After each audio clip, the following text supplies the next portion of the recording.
I'm very proud to present the next highlight here at the Tierrechtskongress. I welcome you that you are here. The next presentation is about vegan rights, empowering veganism through law. And we as a Vegan Society Austria are very proud that we managed to get Petr Kudelka on board.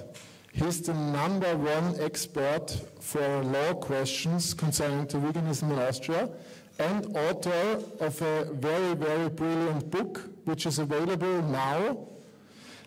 If you like his presentations, please ask him for the book afterwards. And the project he's working on could be the next big deal from all the projects we have. And so I'm very happy that it's starting now. Please welcome Petr Kudelka. Thank you, Felix. Thank you, Felix, for your very kind introduction. Don't believe him a word he said, at least about me. So thank you very much for being here. I mean, Saturday evening is quite a tough time for a talk about legal stuff. So, I mean, law is not particularly renowned for being very entertaining, and I cannot say anything against that. So I'll try to present the ideas in a sort of comprehensive way, and thanks for being here. So I want to talk about two things. I kind of split my presentation in two halves. The first is going to be about the concept of vegan rights. What is that? Where do they come from? What's their purpose? And the second point, second half will focus on Austria specifically, on the problems in Austria, the challenges, and I will also present the book that you can buy outside. So first, I think it's important to really ask the question, what is veganism? Because when we talk about a legal framing of veganism, we have to, I mean, all of you obviously know exactly what it is, but there are a lot of understandings, especially when talking to other people who are either not vegan or have adopted veganism for a reason that is not an ethical one. So this dilemma that certain people perceive veganism not as a belief or a deep ethical conviction, or in German we have this beautiful word Weltanschauung, which causes us many problems, which I will outline later.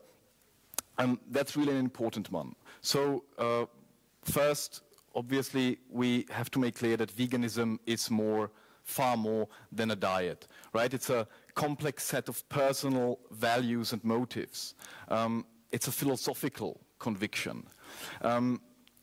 It is, for us vegans, it is binding and identity building. So it is crucial for how we see ourselves and relate to the world. And this will all become, why this is important will become clear quite soon. And the last point I like a lot, this definition that philosophy that reveals awe and respect for the well-being of all sentient beings. And I think as vegans, we really have to emphasize that veganism is not about our rights. It's not about, I want to be vegan, that veganism really is just a kind of pivotal element in order to achieve justice for non-human animals. So why do vegans need rights? As I just said, they need them for themselves in order to be vegan, but they don't want to be vegan, I assume, for their own pleasure. They do it because it's a question for justice, for other creatures who do not have rights as such. So it's an animal rights conference, but despite all various policies in order to protect animals, I don't think there is yet one country where animals have really proper, are considered proper legal subjects. So therefore, vegan rights, as a subcategory of human rights, is essential because it questions speciesism, carnism, and anthropocentrism within the acknowledged legal framework that puts the human into the center. And vegans, you all have, I guess, experienced it. We experience it every day. We are being discriminated. We just got used to it. That's why we probably don't think about it in particular. But we are a stigmatized group because we have extended our sort of the circle of moral consideration beyond our own species. And vegans lack legal remedies. So, except in certain countries, but in general, as a vegan, you are not recognized as someone whose conviction is of a particular legal significance. So that's why we need vegan rights. Vegans are being really perceived in a rather strange way often, right? I mean, we all know from newspapers, from TV programs, from the public discussion that often vegans are just being seen as a extremist group, a splinter fraction that kind of is the enemy of everything good and decent in the human spirit, as some cook on the Italian TV said publicly. This phenomenon is also called vegaphobia. So I think this term is now about 10 years old, and it sort of describes this whole dimension where people are just scared or disrespectful or in other ways not respecting vegans, right? So we suffer from discrimination, stigmatization, marginalization. We all know jokes against vegans, insults, offenses. As I said, these problems appear also very strongly in an academic discourse. So not just in our daily lives with our family members or maybe friends that are not vegan and do not entirely understand what veganism is about, but when you contact public institutions, when you talk to academics from your own field about this problem, then you just, even if they try to be polite, you kind of see the film that's running in the back of their heads, like that there's just something weird going on. And all those keywords of irrational, extreme, moralistic, sort of imposing something onto them is just there and kind of prohibits an actual communication on the same level. I guess it comes from a feeling of being threatened, that their kind of worldview, their Weltanschauung of carnism or anthropocentrism is being challenged, and so that's the defense mechanism that automatically pops in. But it's also the media that helps to create this kind of weird perception that's really problematic for us. The next quote is from, was the headline in a newspaper, in Der Standard, which it said, it's German, basically that this sociologist saw parallels between neo-Nazis, vegans, and fitness freaks. He didn't explicitly say that in the article, but the newspaper actually took this, sort of created this phrase because it's catchy, but that creates, obviously, for non-vegans who read it, a very distorted picture of vegans. This one is also quite interesting. There was a US study about prejudice towards vegans, and they compared social categories. And the interesting thing is, I mean, they have been arbitrarily picked, but vegans were the second most negative after people with a drug problem. So I don't want to do a ranking. I think neither of them deserves to be in any way stigmatized, but it just shows kind of the social perception of vegans in general. So this is just some numbers. This is what vegans experience. So we can see that the percentages are very high, even 20% ill treatment of children, right, and withdrawal from invitations. So that's all things that vegans have to endure during their life. And with my colleague Giuseppe Del Mestri, maybe he's in the room, we've published an article about vegaphobia, and it will be presented, or it will be part of the next, it's a book series of the Faculty of Economy about sustainability, and the next book is going to be called Transformations, and we will have a chapter about vegaphobia, where we are basically making the point that being sort of hostile towards vegans is not just bad for vegans, but it's also bad for the whole society. Even if you try to exclude animal rights for the moment, you still have sustainable development goals, you still have the problem with ecology, and the fact that you discriminate against vegans basically means that you have less options for vegans, less products for vegans. Being vegan becomes kind of weird or less trending, and in the end of the day, you create an environment which is less capable of offering diverse, interesting options for non-vegans in order to make them slowly shift towards a less meat-heavy or animal product-heavy diet. So this is basically an approach from a sort of diversity and sustainability perspective. So what are the ways of realizing vegan rights, right? I mean, we have the three ways of, we have legislation, we have the executive dimension, and we have the judicial dimension. So we could either pass laws specifically targeting vegans. The problem here is the political environment, the political climate. There is a very liberal environment in Portugal. They have managed to pass a law that it now is obligatory for public institutions to provide vegan food. So which is a total, like, a landmark achievement. It is huge, and that's what we in Austria are also aiming for, and in Germany and in, I guess, in the UK, in all countries where there's a vegan scene, I think this is what we are desiring. So that shows what an open-minded government can achieve. But if we look at Austria and our current political situation, at the current parliamentary elections, then I mean, I don't think there is any hope that progressive decisions will be taken by an upcoming populist right-wing government. So this is not really an option for us in Austria, at least at the moment.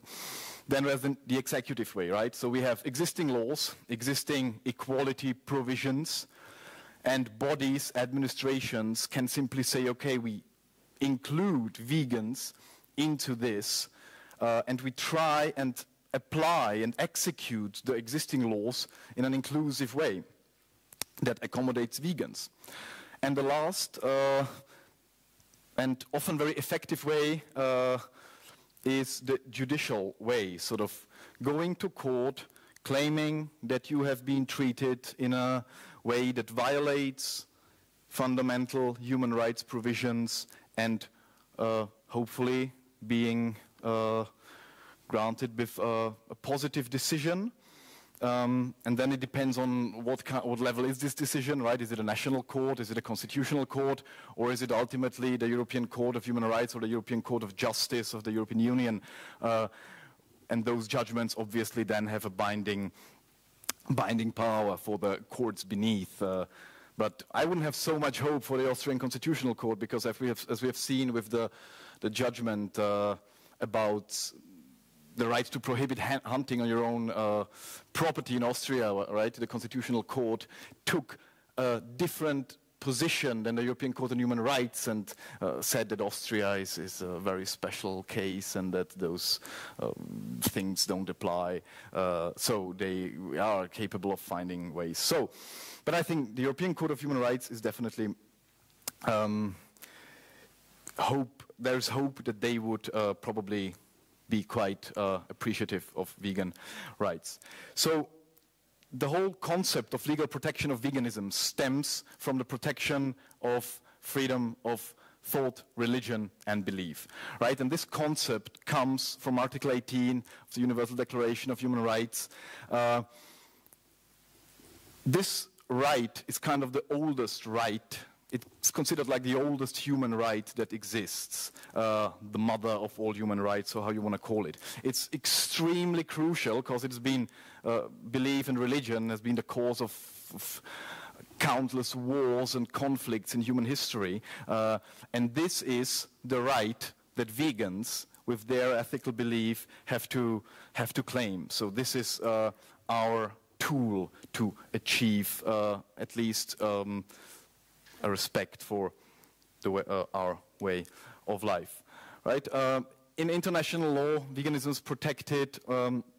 Freedom of religion and belief is protected in Article 18 of the Universal Declaration, which is being given binding legal force by Article 18 of the International Covenant of Civil and Political Rights. And for us Europeans, the most important Article 9 of the European Convention on Human Rights, which all countries of the European Union have sort of accepted, and the convention, that's the great thing about it, is directly applicable, doesn't need any laws to transform it into national right, and in Austria it has constitutional dimension, which means Article 9 of the European Convention is part of Austrian constitutional law. And then we have the Charter of Fundamental Rights of the European Union, which again enshrines the same right, and the EU Framework Directive, which designed a framework for equal treatment, which then had to be implemented in national law, and this resulted in the Austrian equal treatment law, and basically in those laws in many other, or in all European countries. So in the UN system, belief is being interpreted very widely, and it's far-reaching, right? The right is profound. It has to be broadly constructed. This is very important because there are attempts in certain countries, especially in German-speaking countries, to say, okay, religion and belief is a very narrow concept. You need a sort of, you have to have very special criteria that your conviction falls under the right, the freedom of religion and belief.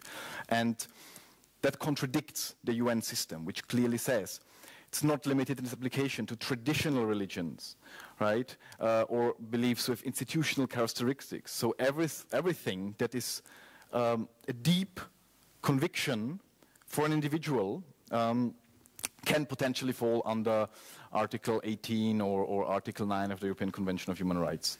And the committee to the International Covenant also observes that the concept of morals derives from many social, philosophical, and religious traditions. So again, for vegans, this shows that their belief must most certainly be protected under this.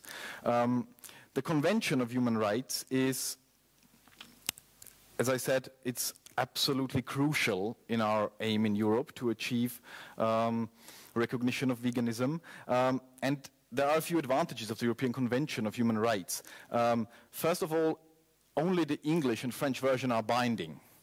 So we have a German version in Austria about the European Convention, but it's actually not binding. Only the English one is binding. So the German word Weltanschauung, which is being used, is actually not binding, but it's belief or conviction in French, right, that apply, which kind of imply a certain slightly lowered status or level to acknowledge a belief. And this is also very crucial, the convention is a living instrument. So it means that it has to be interpreted according to present day conditions, right? And if you look at, let's say, the rights of homosexuals, for example, when this has not been dealt with by the European Court of Human Rights in a positive manner, but at some point the court shifted its policy because they realized that society is moving in a different direction, and there is no general rule on that, but you can say that the court to some extent reflects what is kind of a certain standard in society. And so you could, so when a certain belief reaches a certain significance, it becomes widespread enough, there is, it's very likely that the European Convention will then acknowledge that. And as I said, the judgments are binding for the nation states. For vegans, the most important judgment in this dimension, H versus the United Kingdom, it is the landmark judgment where a committee of the European Court of Human Rights basically said veganism is or counts as a belief, as a conviction under Article 9. So we have this ruling, and we can therefore, when we walk out, we can really say veganism is protected under Article 9. The same with the European Union. The European Union basically just repeats what the European Convention on Human Rights says, has the same meaning and scope. Article 17 is interesting because it especially emphasizes that it respects the status of philosophical and non-confessional organizations. Unfortunately, in Austria, we don't have non-confessional belief organizations, but in Germany, for example, they have Weltanschauungsgemeinschaften, so which have the same status as religious communities. They are just secular, and they have certain rights within the state's organization. Yeah, it's good news from the European Union. Also, just 3 days ago, the European Commission decided that they will have, sort of start a process, which will probably be finished by 2020, where they will finally agree on binding definitions of veganism and vegetarianism, and they will become sort of labeling of those products will become binding, which is obviously very helpful for us vegans. So I don't know for what reasons they do it, probably rather for economic reasons, but there has been a lot of pressure from the vegan societies in Europe to the European Commission. Then I just want to briefly mention the International Vegan Rights Alliance, which I'm also a member of, and Ralph was speaking here, and Jeanette Rowley, who is here, and we are a group of legal experts or just people interested in law whose aim is to improve the legal situation of vegans and to help with legal claims of vegans, right? So the IVRA calls for what seems most important for vegans, vegan food in public institutions, mandatory labeling, provision of non-food, non-vegan, provision of non-food vegan alternatives such as medicines, educational equipment, etc., and in general to adopt broad policies to support vegans. And already last year there were altogether two international symposiums on veganism and law, which were very successful, which are like a gathering of legal experts to discuss topics on veganism and compare the situation in the countries and draft declarations and really sort of make veganism an important matter of law. That's our aim. That's us, the picture taken just like 2 months ago, and yeah, it's a bit distorted, so everyone looks a bit chubbier than they actually are.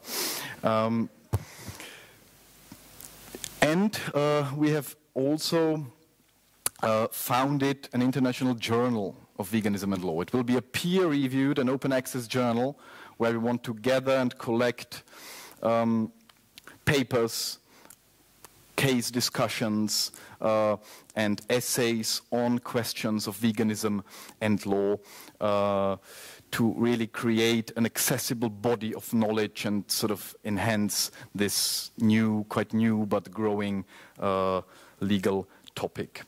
Yeah, and we have some success stories, I would say. Israel, we all know, has very good provisions for vegans. The most recent thing was Portugal, which adopted mandatory vegan options in public canteens. We have Canada, thanks to Kamil Lapchuk. Veganism is there acknowledged as a belief under the Human Rights Act. Italy, we had some very interesting cases from Carlo Prisco, the Italian lawyer who managed to achieve vegan food in kindergartens and in schools. And the UK has been also quite progressive, so they accept and include veganism in their equal treatment policies, which is really, really crucial. That's the tool for us vegans, so that's what we are aiming for in Austria, to get to the level of UK. And also Germany has had some really great and progressive cases, thanks to Ralf Müller-Amenitsch, who also co-authored the book with me. So stuff is happening, and yeah, we hope that we will, in Austria, sort of catch up sooner or later. Okay, veganism in Austria.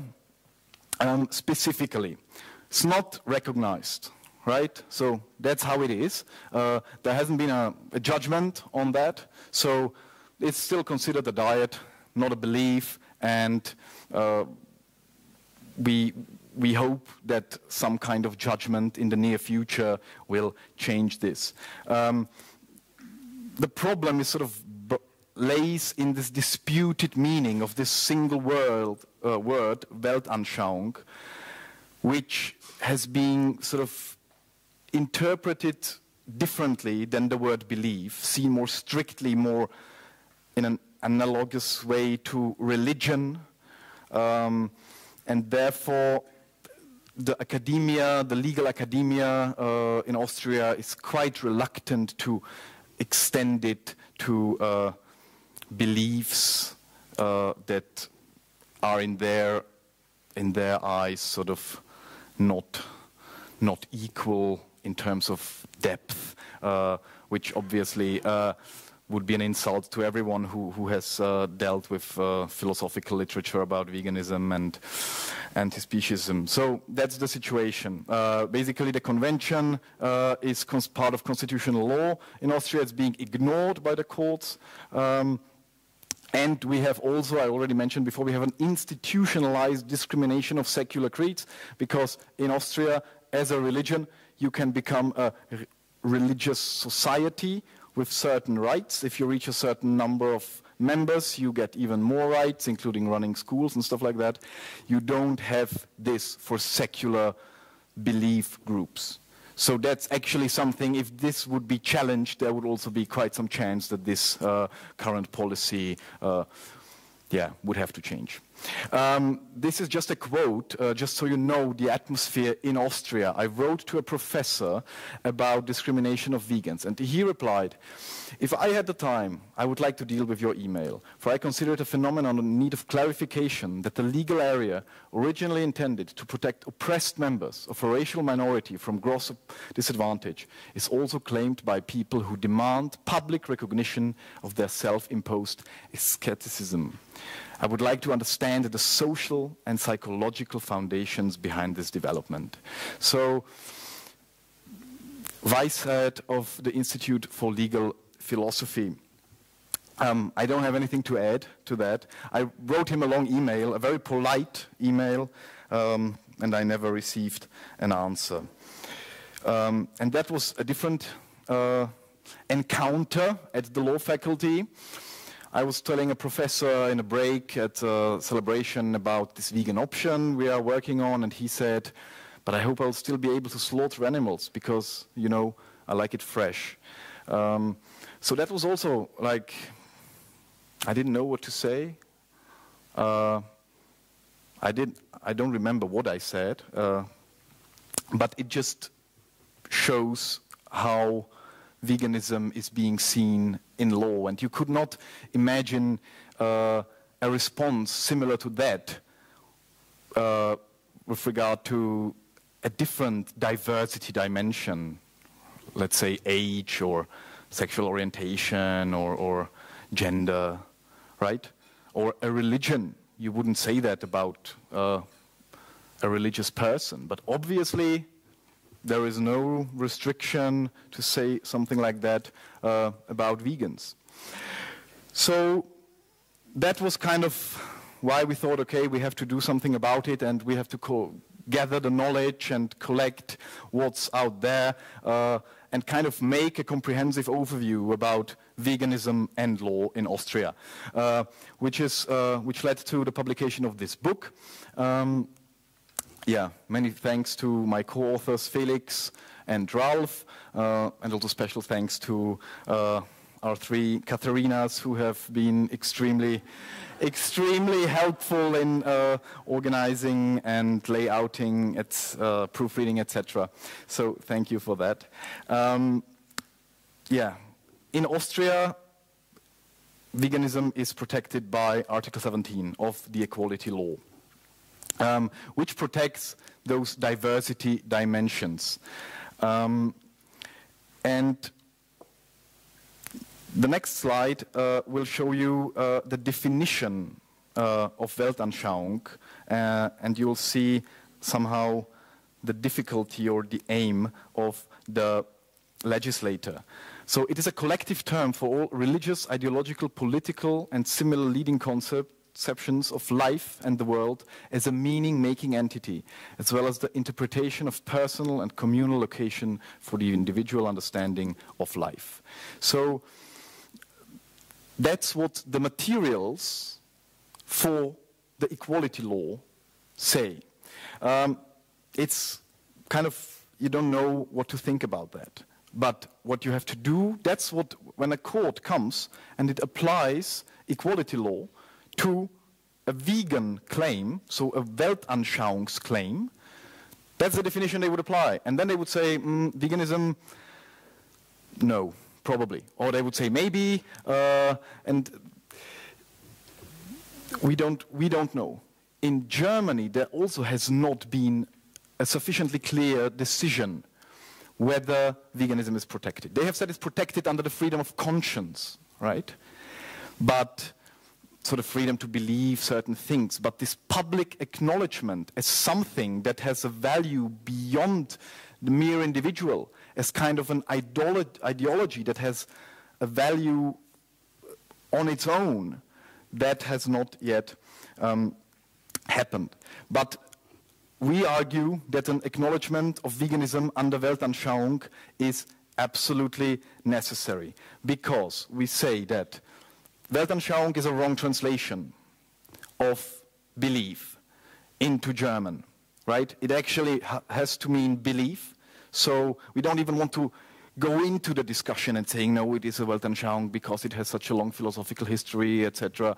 We simply say it is a belief. It's being protected in the UK, for example. The European Convention protects it, has to be protected. We say human rights have to be protected in a very wide, inclusive manner, because that's the whole point of human rights protection. There's no point in having a human rights protection that's so narrow that it basically excludes all the relevant cases. A narrow interpretation of Weltanschauung misunderstands the nature of secular convictions, right? This definition I've shown you just before basically draws analogy from religions, which refer to transcendence and life after death and all these things, which is obviously not the case for vegans. There is no space for that in a secular belief system.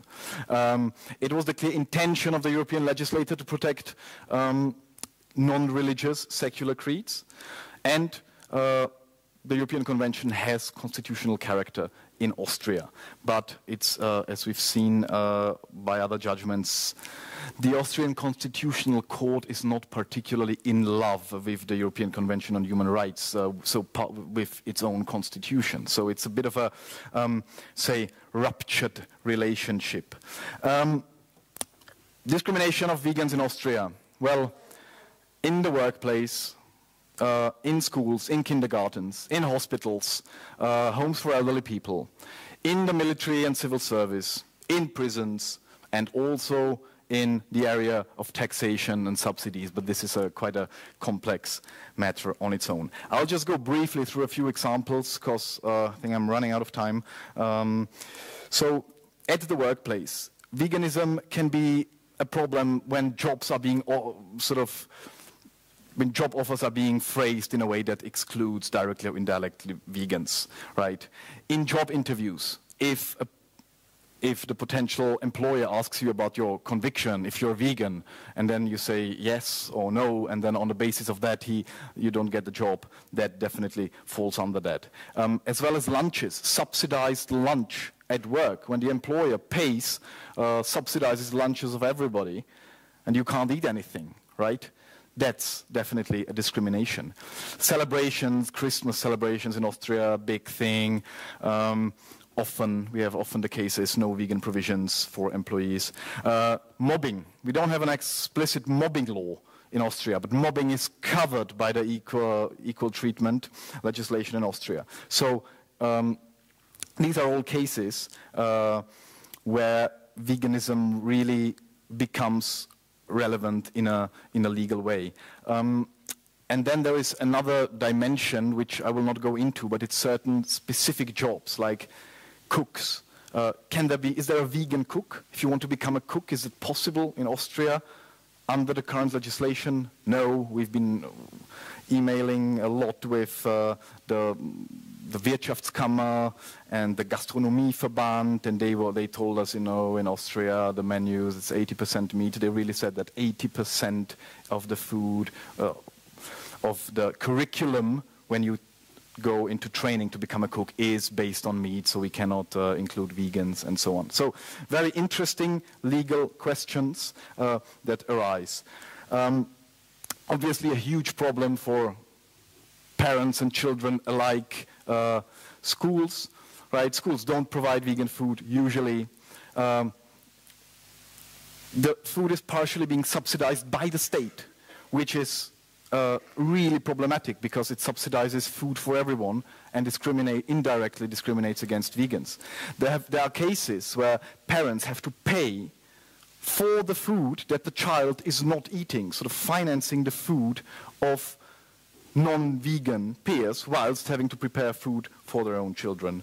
There has been a very, very interesting cases in Germany about that. Ralph has sort of achieved a landmark judgment in Germany. We are still waiting in Austria for a case to really bring that to court. And it is a violation of the constitutional principle of equality because the state cannot sort of serve the needs of religious communities whilst excluding the needs of secular belief groups, right? It is also a violation of Article 2 of the optional protocol of the European Convention, which says that parents have the right to raise their children and them being educated according to their personal convictions and beliefs. So we have very severe legal problems in this case. The same in hospitals. I mean, everyone who's been to hospital probably knows how terrifying it can be to get food there. We've received most ridiculous sort of statements saying that it is not a scientifically accepted diet and that the health of the patients is at the center of their concern. Therefore, no vegan food, only vegetarian food. But if vegans really insist, they can eat like the sides and sort of cherry pick. So in order to make sure that then they really get a diet that is sort of not corresponding to their physiological needs, right? So again, We have a violation of the right to personality, the right to dignity. There's a patient's charter, there's an agreement between the state and our Bundesländer to make sure that certain rights of patients are being guaranteed. Dignity is at the center. We know that a violation of Article 9 of the Convention or a violation of Article 18 of the Universal Declaration is a violation of the human dignity. So not providing vegan food at hospitals is eventually a violation of our human dignity. And that is something that one has to bear in mind, that this is a very fundamental violation of our needs and of our rights. The whole thing, it gets even more complicated because of the structure of Austria, right? We have 9 Bundesländer, so 9 counties, which have they have rights in certain subjects, in certain matters, and so they can regulate things in their own way, which leads to very absurd results very often. The good thing is that in Vienna and in Tyrol, we have been told by the administration of the hospitals that they are willing and able to serve vegan food in hospitals, and they have tofu and they have all sorts of things, and they are happy to provide assistance. So Tyrol and Austria, thumbs up in this case, but all the others, for example, Styria and Salzburg, we've received really very questionable statements. So there will be a follow-up on that, and we will be very happy to assist any of you who wants to sort of bring their claim to court. The military, I'll just very briefly touch on that. Military is the most ridiculous thing. No, I know what I'm talking about, but not just it is not just the military as such, which it obviously is, but the vegan situation at the military. So despite the fact that military service is a kind of forced labor with an institutional exception, there's no way you can get around it, right? You can homeschool your children, you can kind of be healthy and not get sick, but if you are male and if you are healthy, you just have to go and serve military or civil service. But then they say, veganism is not a reason to not be eligible for military. So as a vegan, you still have to serve. Equally, they say, no, they cannot give you vegan food. They say they cannot provide a partially vegetarian diet, which I don't know what that is, but it sounds weird. They have said that veganism is a hobby. And my favorite statement is that religion, because I made clear that you accommodate sort of religious beliefs and their food requirements. What about vegans? And they said, yeah, well, religion is objectively comprehensible, whereas veganism is just, something, whatever. And they also wrote that because theoretically you have the right, if you don't eat there, you could get, like when you, let's say, you travel somewhere, you are not at your military station, then you get like money, €4. I mean, you can't eat anything for €4 a day anyway. But even there they said, no, we cannot grant this to a vegan, as like that's the way we generally deal with vegans, because that would still mean that in a month you would get, I don't know, 120 euros at least to provide yourself with your own food. No, they cannot grant that, because there is no such a thing as like a general Abmeldung from food at the military. So these are just ridiculous human rights violations in this case, which we hope that we will be able to challenge very, very soon. So yeah, these were all the reasons that led us to write this book, which deals with a variety of topics. A few of them I have mentioned here. And the last chapter, I think often vegans have been confronted with the claim that veganism is a religion, right? I think veganism is not a religion, definitely not, because it fulfills totally different criteria. Nevertheless, I think that we should we should think about what this means, right? We have this framework which distinguishes between religions and secular creeds. And religions have a historical dimension, and also a-religious convictions are being covered by the protection of freedom of religion. So it is a system, religion is a concept that states have to respect and acknowledge. And so we have a framework where we can expand our conviction and operate with it in the state structure. And you know, nowadays, I think those concepts of secular beliefs have become maybe slightly obsolete, because atheism as such, like, we live in a more or less secular society, so there is not that much to achieve. There are still enough things to achieve, but the fundamental transformation of society has happened through enlightenment and atheism.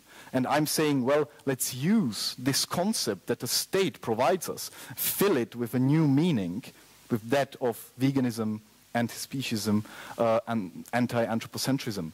And let's get moving. And also, if you look at modern definitions of religion, which don't argue from a sort of transcendental dimension, right? You don't have to believe in something extraterrestrial in order to be a religion. They say, well, religion is actually something that moves us in our innermost heart, right? That deeply affects us, which is essential to us. It's about psychological development and maturity. It's about something that is of absolute importance to us. So veganism as a way of sort of moving beyond, transcending the self, the limited self, the ego, towards more compassion, is something that you could or could not maybe also interpret as a psychologically, sort of functionally, as a religion. Even though I would be very careful with that. I just want to kind of make clear that certain parallels could exist or can be articulated with certain, when speaking to certain people. Right? So the conclusion and the things I would like to have sort of come across successfully is that veganism is a belief under the European Convention of Human Rights, under Article 9. I think there's a need to discuss veganism as an issue of equality law and human rights. I think in our everyday sort of life, we need to demand a recognition of our ethical belief, not only of our diet, but of our belief that has much deeper implications. I think where necessary, we really need to challenge the administration, write complaints, write emails, contact the International Vegan Rights Alliance, and last but not least, publish on veganism and law, because law follows society, and law will sort of work for us if we make use of it. And so that's why I think every country should contribute to veganism and law. And we have a book about veganism and law in Germany. We have now a book in Austria. A book in Switzerland is being written at the moment, at this particular moment, in Hungary as well. And who's next to follow, I don't know, but I hope many will. Thank you.